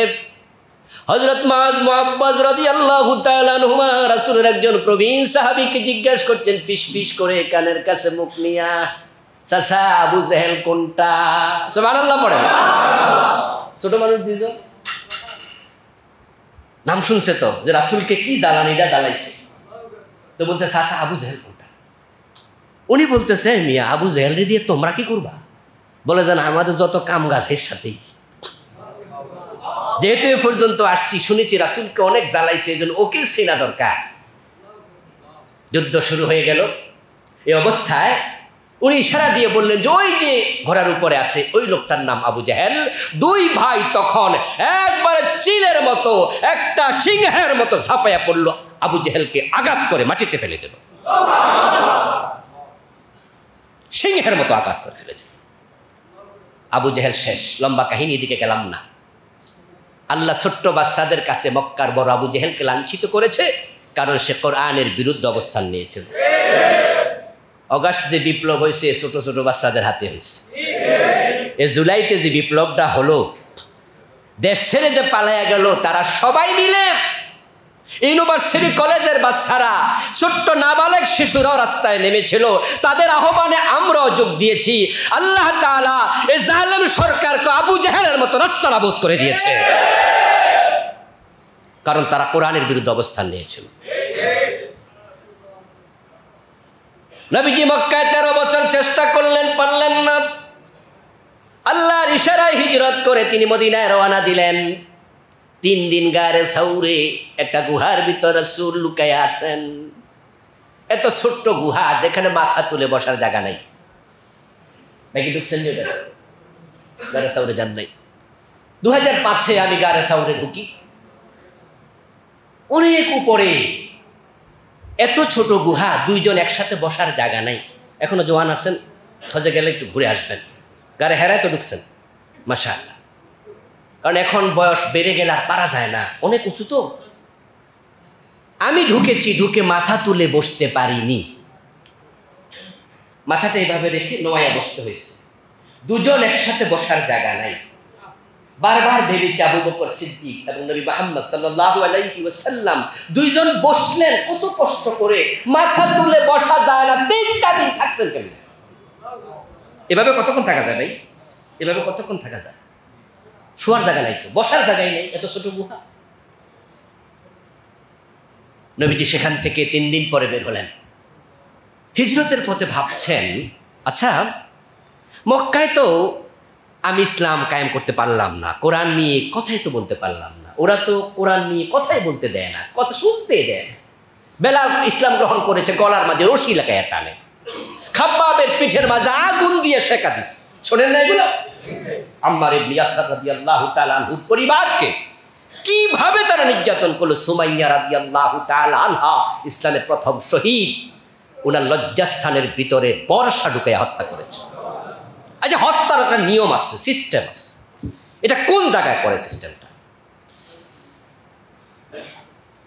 লজ্জাস্থানে বর্ষা ঢুকাই গেছে, তারপর সুমাইয়া হত্যা করছে। এইভাবে হত্যা করছে এই আবু জেহেলটা। নবীজি সাল্লাল্লাহু আলাইহি ওয়াসাল্লাম যাচ্ছেন, দেখছেন যে ইয়াসারের পরিবার, আম্মার ইবনে ইয়াসার, ইয়াসারের পরিবারের লোকদেরকে ওই মক্কার জালেমগুলো এমন মারছে, মারতে মারতে বেহুশ বানায়া তারপর বুকের উপরে তারা পাথর চাপা দিয়ে রাখছে রোদের মাঝে। সৌদি আরবে যারা গেছেন সেখানকার রোদ তো টের পাইছেন, ঠিক না ভাই? গরমকালে কি অবস্থা, পা রাখা যায় না মাটিতে, খালি পা রাখা যায় না। আর বুকের উপরে পাথর দিয়া শোয়া রাখছে। অপরাধ শুধুমাত্র কালেমা, অপরাধ ইসলাম গ্রহণ করেছে। মক্কার পরিবেশ কত খারাপ, এই জালেমগুলো ইসলামের বিরুদ্ধে কি অবস্থানটা নিয়েছিল। নবীজি সাল্লাল্লাহু আলাইহি ওয়াসাল্লাম তাকালেন, দেখলেন যে তার উপর ঈমান আনার কারণে লোকগুলোর বুকের উপরে পাথর চাপা দিয়া তারা পাশে দাঁড়াইয়া আছে। রাসূলুল্লাহ তাদের পক্ষে একটা কথা বলার মতো পরিবেশ নাই, তাই তিনি শুধু একটা আওয়াজ দিয়া বললেন, সাবরান আলা ইয়াসার ইন্না মাউইদাকুমুল জান্নাহ। ও ইয়াসারের পরিবার, ধৈর্য ধরো, আমি কিছুই করতে পারলাম না, তবে জান্নাতের ওয়াদা দিয়া যাচ্ছি। আমি জান্নাতের ওয়াদা অঙ্গীকার করছি তোমাদের সাথে, ধৈর্য ধরো শুধু। নবীজি ভাবছেন যে মদিনায় যাচ্ছি, ওখানে যাওয়ার পরে যদি আবার দেখি মদিনার সংসদে আরেক আবু জেহেল বসে আছে, আমাকে কোরআন নিয়ে ঢুকতে দেবে? ওরও তো আবার আইন করবে, লা তাসমাউ লিহাদা, কোরআন শোনা যাবে না, তো হিজরত করে লাভ কি? আর যদি মদিনার সংসদে কোরআন নিয়ে ঢুকতে না পারি তাহলে আইন বানাবো কেমনে? বাংলাদেশে কি নামাজ পড়া আছে না কায়েম আছে? কায়েম আছে। রাষ্ট্র যদি আইন বানাইতো কায়েম হয়ে যেত। এই যে কিছুক্ষণ আগে আমি বললাম ইসলামী রাষ্ট্র হবে, আজানের সাথে সাথে দোকান বন্ধ করো এমন অর্ডার কোরআনে আছে না নাই? তো কোরআন কায়েম হলো তো এই অর্ডারই হবে, এই অর্ডারই তো হবে। নামাজ কায়েম হয়ে যাবে, জাকাত কায়েম হয়ে যাবে, শরীয়তের বিধানগুলো আসবে। এবার আপনারা বলুন তো আজকের মসজিদে আমরা তো এখানে অনেক মানুষ, আমরা সবাই যদি, যেমন আমি ধরেন স্পিকার, উনি ধরেন প্রধানমন্ত্রী, আমি স্পিকার হিসাবে বললাম যে মাননীয় সংসদ সদস্যরা আপনারা সবাই সংসদ সদস্য, যে আগামীকাল থেকে আমরা আমাদের দেশে আজানের সাথে সাথে দোকান বন্ধ করতে চাই, এমন একটি আইন পাশ করার পক্ষে যারা হা বলুন, হা বলুন, যারা না বলবেন না বলবেন, আগে হা বলুন। আচ্ছা আপনারা সবাই যদি হা বলেন, কাল থেকে কি এই আইন কায়েম হবে? কারণ আমরা কি কেউ কিছু, কিন্তু এটা সংসদ ভবনে হয়তো। হ্যাঁ, এখানে স্পিকার সাইজা কইয়া লাভ নাই, বাস্তবে স্পিকার হওয়া লাগবে, ঠিক না? এখানে প্রধানমন্ত্রী সেজে লাভ নাই, বাস্তব প্রধানমন্ত্রী সংসদে কোরআনের পক্ষে পাঠাতে হবে। এখানে হ্যাঁ বলে লাভ নাই, কোরআনের পক্ষে হ্যাঁ বলবে এমন 151 জন এমপি সংসদে পাঠাতে হবে। তো রাসূলুল্লাহ ভাবেন যে যদি কোরআন নিয়ে সংসদে যেতে না পারি, হিজরত করে লাভটা কি? মানুষের অন্তরের খবর কে জানেন সবচেয়ে বেশি? ইয়েস, আল্লাহ তাআলা আয়াত নাযিল করলেন, ওয়াকুর রাব্বি আদখিলনি মুদখালা সিদকিন ওয়া আখরিজনি মুখরাজা সিদকিন ওয়াজআলনি মিন লাদুনকা সুলতানান নাসীরা। হে আমার রাসূল, আপনি আমার কাছে দোয়া করেন। আপনি তো সংসদে কোরআন নিয়ে যেতে চান, নেতৃত্ব আপনার হাতে আসুক, মানুষজন আপনার কথা মেনে চলে, তাহলে দোয়া করেন। ক্ষমতার মালিক কে? হ্যাঁ বলুন না, ক্ষমতার মালিক কে? নিশ্চয়ই আল্লাহ, কোনো সন্দেহ নেই, সন্দেহ করবেন না কোনোদিন। কুলিল্লাহুম্মা মালিকাল মুলক তুতিল মুলকা মান তাশা ওয়া তানজিউল মুলকা মিম্মান তাশা। আরে আগে তো কোরআন পড়েছি, এই আয়াতগুলো শুনেছি, এই আয়াতগুলো কিতাবে দেখেছি, আর জুলাই বিপ্লবের পরে এগুলো বাস্তব চোখে দেখেছি। ক্ষমতার মালিক আল্লাহ, এটা বাংলাদেশে প্রমাণ হয়ে গেছে। একটা চৌকিদার থেকে সেনাবাহিনী প্রধান পর্যন্ত তার দলের লোক ছিল, ঠিক না? ওরে বাবা রে বাবা, পাবলিক টয়লেট পর্যন্ত দখল করে নিয়েছে। চৌকিদার জয়েন করার সময় জিজ্ঞেস কোন দল করে, পুলিশে জয়েন করবেন, 14 গোষ্ঠীর খবর নিব। এমনি টিপা টিপা টিপা টিপা বাছাই করে করে করে করে তারপরে দেশটা এমনভাবে সাজাইছে। সাজানোর পরে কি বলছে? হ্যাঁ, কিসের আন্দোলন, এই বছর না ওই বছর, মানুষ বাঁচে কয় বছর, বলে নাই? মানে বলছে কিচ্ছু করতে পারবা না, সরাইতে পারবা না, আমরা আসি ভিশন 2041 2000 কি মনে আসেনি? মনে আসেনি, ভুলেন না কিন্তু ইতিহাস, এগুলো ভবিষ্যতের জন্য শিক্ষা। 2041 সব আমাদের, কি করবা? কিন্তু দেখেন আমরা এমন জিনিস দেখলাম, সেনাবাহিনীর প্রধান উনার আত্মীয় জেনারেল ওয়াকার গিয়ে বলে, ম্যাডাম 2041 বহুত দূরের কথা, 41 মিনিটও নাই। বলে নাই, বলে নাই, বলে নাই? হ্যাঁ, আকাশ থেকে আল্লাহ বলে আমি সব উল্টায় দিচ্ছি, সব উল্টায় দিচ্ছি, সব উল্টায় দিচ্ছি। আসমানের মালিক যদি আপনার বিপক্ষে চলে যায়, তাম পৃথিবী আপনাকে রক্ষা করতে পারবে না। ওনারা ভাবছিল ইন্ডিয়া তো আছে, না দোস্তরে, ইন্ডিয়া না, কেউ কিচ্ছু করতে পারবে না, কেউ না। সাবধানে চলবেন সব সময়, আল্লাহ যেন আপনার উপর নারাজ না হয়। কিছু কিছু কাজ আছে এগুলো করলে আল্লাহ নারাজ হয়ে যায়, ঠিক কিনা? যেমন কারোর উপর জুলুম করলে আল্লাহ নারাজ হয়ে যায়, জুলুম করবেন না। মাজলুমের ফরিয়াদ এবং আল্লাহর মাঝখানে কোনো, হ্যাঁ, সাভার বাস স্ট্যান্ডে রিক্সা চালাইতে আসছে রংপুর থেকে, আর আপনি নেতার ভাতিজা, তাগড়া যুবক, শরীরে বল আছে, টাকা পয়সাও আছে অনেক, রেডিও কলোনি যাবেন, রিক্সায় উঠলেন, চলো, আর ওখানে গিয়ে 10 টাকা ধরাই দিলেন। রিক্সাওয়ালা বললো যে ভাই 10 টাকা তো চলে না, এখানে তো আসলে কমপক্ষে 20 টাকা দেওয়া উচিত। আপনি বললেন যে বেটা নিলে নে, না এটা নিয়ে যাবো। বাহ, ওই গরিবের উপরে আপনি প্রভাব খাটাচ্ছেন। ও বেটা বলে দিল, বলেন কি, এটা কি মগের মূল্য নাকি যে 10 টাকা আবার নিয়ে যাবেন? আমি আপনারা চালাই আনি নাই। সাথে সাথে 10 টাকা কাইরে নিয়ে থাপ্পড় বসায় দিস। বেশি কথা বললে আরো দেব।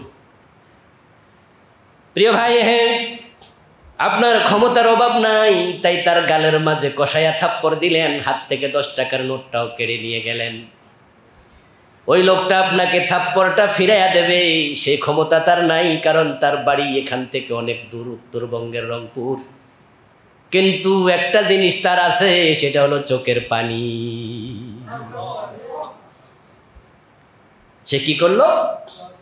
এবার সে প্যাডেলে পা রেখে হাতলে হাত রেখে রিক্সা চাপছে আর চোখের পানি ছেড়ে দিয়ে বলছে, আসমানের মালিক, গরিব বানাইছো কেন আল্লাহ? গরিব বানাইলা কেন আমারে?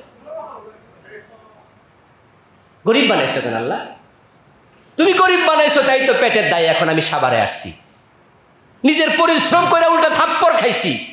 আল্লাহ, আমি তো থাপ্পড় ফিরাই দিতে পারি না, তুমি তো গরিব বানাইছো, তবে বিচারটা তোমার কাছে দিলাম। মামলা কিন্তু জায়গা মতো চলে গেছে, সাবধান হয়ে যায়। এই যে ক্ষমতা দেখাই ফেলেন না, আমরা তো অভ্যাস খারাপ, ক্ষমতা দেখাই ট্রিট ফর ট্রেট। কেউ সিমটি দিলে আমরা খামসি দিই, খামসি দেওয়ার পরে মনে মনে কই যা দিছি, ঠিক না? আপনারা কেউ একটা বকা দিছে, আপনি 3টা দিচ্ছেন, দেওয়ার পর আপনি মনে মনে কি করেন, যাক বিজয়ী হয়েছে। এই যে 2টা বেশি দিচ্ছেন, এটা জুলুম। কোরআনে আছে, হ্যাঁ, যদি তোমার উপর কেউ জুলুম করে তাহলে তুমি সেই পরিমাণ প্রতিশোধ নাও যে পরিমাণ তোমার উপর জুলুম হয়েছে, তবে ক্ষমা করা উত্তম। কিন্তু আমরা তো সমান নেই না, একটু বেশি দিয়া মনে মনে খুশি হই। ক্ষমতার মালিক আল্লাহ রিকশাওয়ালার গালের মাঝে 1 কেজি ওজনের থাপ্পড় বসায়া দিলেন, কিন্তু মামলা যখন আরশের মালিকের কাছে চলে গেছে।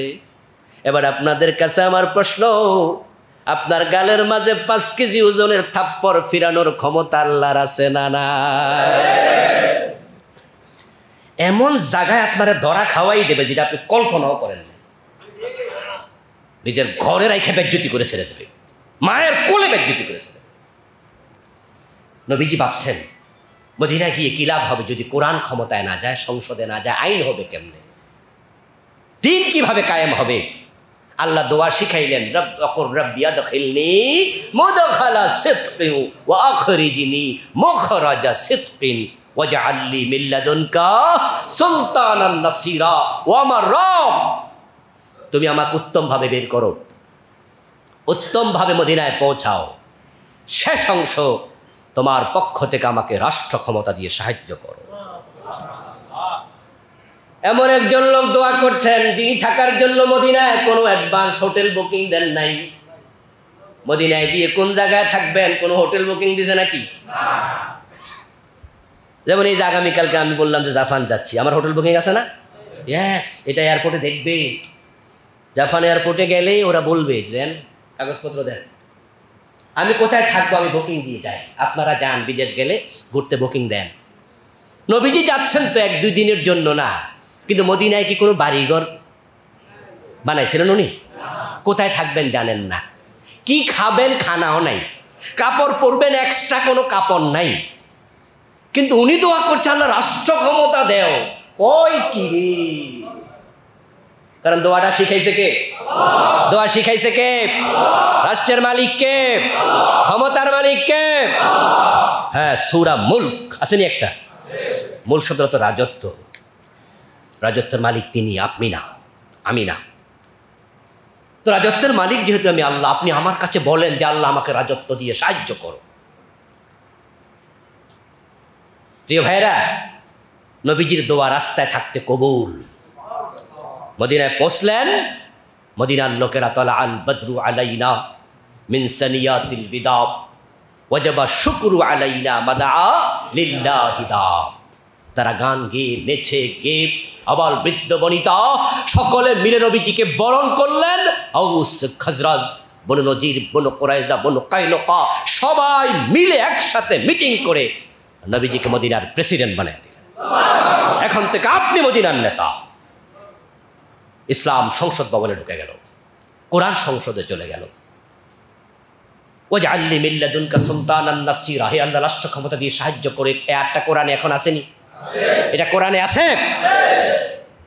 রব্বিরহামহুমা কামা রাব্বায়ানি সাগীরা, এটা কোরআনে আছে। এই দোয়া তো অনেক করেছেন, কিন্তু ওই দোয়া কয়দিন করছেন? রব্বির হামহুমা তো এই দোয়া অনেক করেছেন, ওয়াজআলনি মিন লাদুনকা সুলতানান নাসিরা, রাষ্ট্র ক্ষমতা দাও, এই দোয়া কয়দিন করছেন? বরং রাষ্ট্র ক্ষমতা যারা চায় তাদেরকে আরো উল্টা কোন, হুজুররা আবার রাজনীতি করে কেন? হুজুরদের রাজনীতি কি দরকার? আবার আপনারা অনেকে আছেন হুজুর আলেম, বলেন যে আমি কোনো রাজনীতি তো নবীজি সাল্লাল্লাহু আলাইহি সাল্লাম তো মদিনার প্রেসিডেন্ট ছিলেন 10 বছর। আবু বকর, ওমর, ওসমান, আলী রাদিয়াল্লাহু তাআলা আনহুম, তারা 4 জন ছিলেন 30 বছর। আর রাষ্ট্র ক্ষমতা চানো না, যারা চায় তাদেরকে উল্টা বলেন যে তারা লোভী। ও দোস্ত, মরে যখন যাবেন কবরে রাখার সময় একটা দোয়া আছে, বিসমিল্লাহি আলা, বাংলা অর্থ হলো রাসূলের দলে আল্লাহর নামে দিলাম। তো রাসূলের দল মানে তো কোরআনের দল, ঠিক কি না? আপনি কোরআনের দলে আসছেন এখনো? তো আপনার জন্য ভিন্ন দোয়া বানাইতে হবে, এ দোয়া আপনার জন্য চলবে না। এই জন্য যত দল আছে, মত আছে, সব বাদ দিতে হবে। দল শুধু একটা, আল্লাহর কোরআনের দল হবে। কোরআন আছে যেখানে আমরা। আমি বলছি না অমক দল তমক দল, একাধিক দল থাকতে পারে, কোরআনের পক্ষে আছে কিনা সেটা দেখেন। নবীজি সাল্লাল্লাহু আলাইহি সাল্লাম ইসলামী রাষ্ট্র কায়েম করলেন, আবু বকর, ওমর, ওসমান, আলী 4 জন 30 বছর থাকলেন। পরবর্তীতে হযরত মুআবিয়া থাকলেন 20 বছর, তিনিও সাহাবী। তারপরে আসলো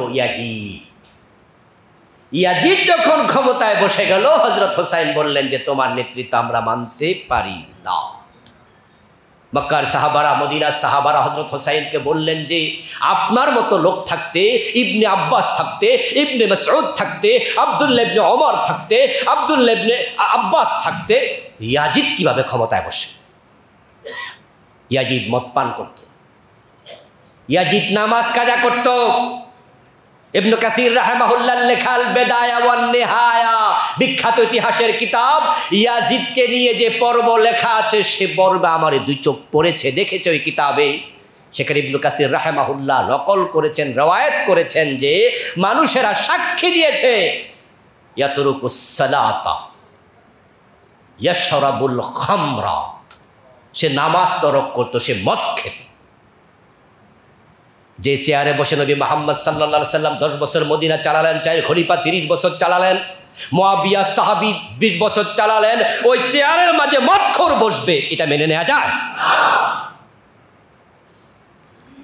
প্রবলেমটা এখানেই। ইমাম হোসাইনকে আমরা কেউ কি ক্ষমতার লোভী বলে কোনোদিন অভিযুক্ত করেছি? কারণ তিনি জানতেন যে এই চেয়ারে যে বসবে তার চরিত্র পাবলিকের মাঝে ট্রান্সফার হবে, এক্সপ্রেড হবে।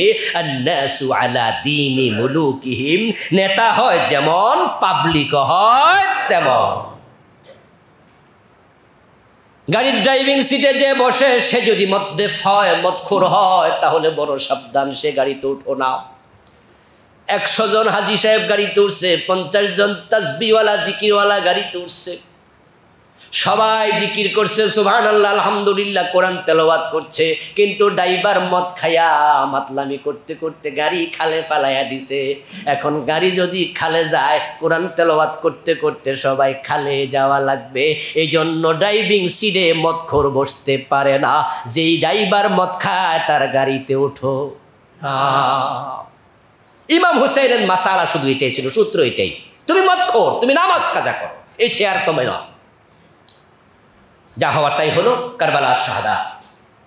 ইমাম হুসাইন যদি জাতীয় জালেমের বিরুদ্ধে মাথা তুলে শাহাদাত বরণ করতে পারে, 54 বছর বাংলাদেশ যারা চালাইছে, প্রধানমন্ত্রী হইয়া, এমপি হইয়া, মন্ত্রী হইয়া, প্রেসিডেন্ট হইয়া, উনাদের চরিত্র কি ইমাম হুসাইনের সাথে মিলে না ইয়াজিদের সাথে মিলে?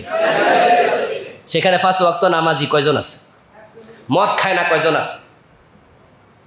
300 এমপির মাঝে মদ খায় না কয়জন বলতে পারবেন? কয়জন বলবে বুক হাত দেবে মদ খাই নেই, আমি 5 ওয়াক্ত নামাজ পড়ি? বরং সেখানে আমি তো মনে করি অর্ধেকের বেশি তারা উল্টাপাল্টা চলে। এই জন্য হোসাইনের মতো হওয়া লাগবে। আমরা নবীর জীবন থেকে শিক্ষা নিয়ে আজকে বাড়িতে ফিরতে চাই। ইমাম হোসাইনের মতো কোরআনের পক্ষে কথা বলে প্রয়োজনে আমরা জীবন দিতে রাজি হয়ে যাবেন ইনশাআল্লাহ। শায়েখ আপনি এবং ইয়াহিয়া তাকি হুজুর সহ অনেক আলেম এক সময় বলেছিলেন যে বিধর্মীদের উৎসবের শুভেচ্ছা জানানো হারাম। আচ্ছা, এই বিষয়ে কি বলবেন? মাসালার জায়গাতে আছে, এটা চেঞ্জ হবে না।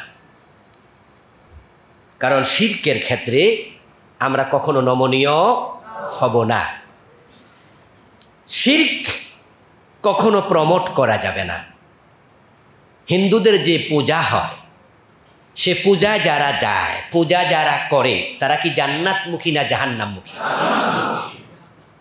তো যারা জাহান্নামের দিকে যাচ্ছে তাদেরকে অভিনন্দন জানানো যায় নাকি ফিরাইয়া রাখার চেষ্টা করতে হবে? এটা হলো দাওয়াহ। এই জন্য আমরা যারা নেতৃত্বে আছি, আমরা যারা দেশ চালাই, তাদের দায়িত্ব হচ্ছে ওদেরকে দাওয়াত দেয়া, দ্বীনের পক্ষে ডাকা।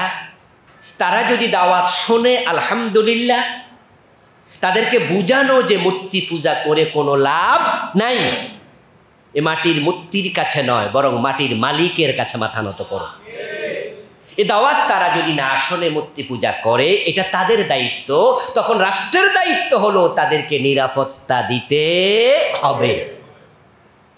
রাষ্ট্র হিন্দুদের দুর্গা পূজা করার জন্য তাদের মন্দিরগুলোতে র্যাব দেবে, পুলিশ দেবে, বিজিবি দেবে, প্রয়োজন যদি মনে করে সেনাবাহিনী দেবে। নিরাপত্তা দেওয়ার দায়িত্ব কার? রাষ্ট্রের, সরকার। ইসলাম চাপিয়ে দেয়া যাবে না। কিন্তু যেহেতু এটা শিরকের অনুষ্ঠান, এজন্য আমরা তাদেরকে ধন্যবাদ দেব না, শুভেচ্ছা দেব না, তাদেরকে বলবো না যে আপনাকে ধন্যবাদ। কারণ যেহেতু মূর্তি পূজা করা কি নিষেধ, এই কাজে তাদেরকে ধন্যবাদ দিলে তাহলে তো মনে হচ্ছে যেন বিষয়টা একটা নর্মাল বিষয়। হ্যাঁ, যদি আমাদের নেতারা কেউ কেউ হয়তো মনে করেন যে বাংলাদেশকে নিয়ে তো অনেক ট্রাম্প কার্ড খেলে, গুটি চালে, এদেশের হিন্দুদেরকে, এদেশের যারা বৌদ্ধ আছে, খ্রিস্টান আছে, ওদেরকে তারা দাবার গুটির মতো ব্যবহার করে। তাদেরকে বুঝা যে ইসলাম ক্ষমতায় আসলে তোমরা বাংলাদেশে থাকতে পারবা না, ইসলামী দল ক্ষমতায় আসলে তোমাদের মূর্তি পূজা আর করতে পারবা না। তার বাস্তব প্রমাণ হলো গতকালকে আমেরিকাতে, আমেরিকা নাকি লন্ডনে, আমাদের নিজুম মজুমদার বাংলাদেশি একজন ভাই আছেন, হিন্দু নাকি মুসলমান আল্লাহ জানে, তার নাম আপনারা শুনেছেন? তার একটি সাক্ষাৎকার আমি আজকে দেখেছি। সে বলতেছে 5ই আগস্টের পরে বাংলাদেশ থেকে মিলিয়ন মিলিয়ন হিন্দু ভয়ে ইন্ডিয়া চলে গেছে। বাংলাদেশে হিন্দুদের থাকার কোনো পরিবেশ নাই। ডক্টর কামালের সরকার হিন্দুদেরকে মাইরে ফেলতেছে। এ কথা কি সত্য না মিথ্যা? সবাই একটু বলো, সত্য না মিথ্যা? কোন হিন্দুকে আমরা মারছি, দৌড়াইছি? বরং তারা নিরাপদে আছে কিনা? কিন্তু এই কথাগুলো কেন বলে? এই কথাগুলো বলে বুঝায় বহির্বিশ্বকে যে বাংলাদেশ ইসলামী শক্তির উত্থান হতে পারবে না। ঠিক এর বিপরীতে গিয়ে আমাদের কোনো নেতারা হয়তো বলে ফেলেন যে হিন্দুদেরকে আমরা নিরাপত্তা দেব। এই কথা বলতে গিয়ে শুভেচ্ছার প্রসঙ্গটাও চলে আসছে। কিন্তু আমরা বলবো যে না, মাসালার জায়গায় থাকবে। আমরা মানুষ হিসাবে কখনো কখনো আমাদের মুখ দিয়ে ভুল কথাও বের হয়ে যেতে পারে। যখন আমি বুঝবো যে এটা আমার ঠিক হয় নাই, তখন আল্লাহর কাছে ফিরে এসে আবার নতুন করে সিদ্ধান্ত নিয়ে ভালো জীবনযাপন করার সুযোগ আছে না নাই? সুযোগ আছে। এই জন্য আমরা কোনো মুসলমান কখনো ভবিষ্যতে কমপক্ষে মূর্তি পূজার ব্যাপারে আমরা অভিনন্দন শুভেচ্ছা জানাবো না, তবে নিরাপত্তা দেব। আপনার সাভারে কোনো মন্দিরে কেউ হামলা করতে পারে এমন গোপন খবর যদি আপনারা শোনেন, ওই মন্দির পাহারা দেওয়ার জন্য প্রয়োজনে আপনি নিজে লাঠি হাতে নিয়ে চলে যাবেন, যেন দেশের ইসলামকে ভুলভাবে কেউ উপস্থাপন করতে না পারে। প্রিয় ভাইরা, ঠিক আছে, যে প্রশ্ন পরে আছে এটা দরকার নেই। আগামী নির্বাচনে কোন দলকে সমর্থন করব এটা দরকার নেই প্রশ্ন। সহজ কথা, কোরআন যেখানে আমরাও সেখানে। যে কোনো একটা ইসলামী দলে চলে আসেন, যে কোনো ইসলামী দল করেন, কমপক্ষে যারা কোরআন চায়। কিন্তু এক্ষেত্রে আমার প্রস্তাবনা থাকবে ওই ইসলামী দল করেন যারা একটু আগায় আছে। কারণ যারা একটু আগ থেকে বড়, ওদেরকে সাপোর্ট করলে কোরআন তাড়াতাড়ি সংসদে চলে যাবে, ঠিক না? কারণ যেগুলো ছোট আছে এগুলো সাপোর্ট করলে তাড়াতাড়ি যাবে না। তো যারা একটু বড় আছে ওদেরকে সাপোর্ট করেন। আর যারা ছোট ছোট ইসলামী দল আছে, আমরা বলি আপনারাও একসাথ হয়ে যান। যদি এবার আলেমরা একসাথ হয়ে যায়, জালেমরা লেজ তুলে পালিয়ে যাবেন ইনশাআল্লাহ। ডাকসু আর জাকসুর নির্বাচন সে বার্তাই দিচ্ছে। আল্লাহ তুমি কোরআনের জন্য বাংলাদেশকে কবুল করো, বলেন আমিন। হাদা মা ইনদি ওয়াল ইলমু ইনদাল্লাহ আলাইহি তাওয়াক্কালতু ওয়া ইলাইহি উনীব। আর কোনো কথা আছে নাকি? দোয়া আপনি করে দেন না। আলহামদুলিল্লাহি রাব্বিল আলামিন ওয়াসসালাতু ওয়াসসালামু আলা নাবিয়িনা মুহাম্মাদিন ওয়া আলিহি ওয়া আসহাবিহি আজমাইন। রব্বানা যালামনা আনফুসানা وإن لم تغفر لنا وترحمنا لنكونن من الخاسرين ربنا آتنا في الدنيا حسنة وفي الآخرة حسنة وقنا عذاب النار رب ارحمهما كما ربياني صغيرا أي رب العالمين আজকের এই সিরাত মাহফিল তুমি কবুল করে নাও। আমাদের জীবনের গুনাহগুলো মাফ করে দাও। আমাদের সালাম তোমার বন্ধুর রওজা মুবারক মদিনা মুনাওয়ারায় পৌঁছায়া দাও। হে আল্লাহ, আমরা যারা এসেছি কারো মা নাই, কারো বাবা নাই, আপনজন প্রিয়জন কবরে, সকলের কবরে হাদিয়া পৌঁছায়া দাও। সকলের কবরকে জান্নাতের টুকরা বানায়া দাও। আয় রাব্বাল আলামিন, পবিত্র কোরআন এবং সুন্নাহর আলোকে আমাদের জীবন সাজানোর তৌফিক দিয়া দাও। মুহতারাম প্রিয় ভাই ইয়াহিয়া তাকি, ইয়া আল্লাহ তাকে তোমার দ্বীনের জন্য তুমি কবুল করে নাও। এই মসজিদের সভাপতি, সেক্রেটারি, কোষাধ্যক্ষ, ইয়া আল্লাহ মসজিদের সদস্যবৃন্দ, মুসল্লি সকলের নেক হায়াত দারাজ করে দাও। এই মসজিদের যারা প্রতিষ্ঠাতা ছিলেন, ইয়া আল্লাহ হাজী ইউসুফ সাহেব, ইয়া আল্লাহ সমীর উদ্দিন সাহেব, তাদের অনেকে দুনিয়ায় নাই, সকলের কবরকে জান্নাতের টুকরা বানায়া দাও। তাদের জীবনের সবগুলা গুনাহ মাফ করে দাও। সুবহান রাব্বিকা রাব্বিল ইজ্জাতি আম্মা ইয়াসিফুন ওয়া সালামুন আলাল মুরসালিন ওয়ালহামদুলিল্লাহি রাব্বিল আলামিন। ওয়াসসালামু আলাইকুম ওয়া রাহমাতুল্লাহ।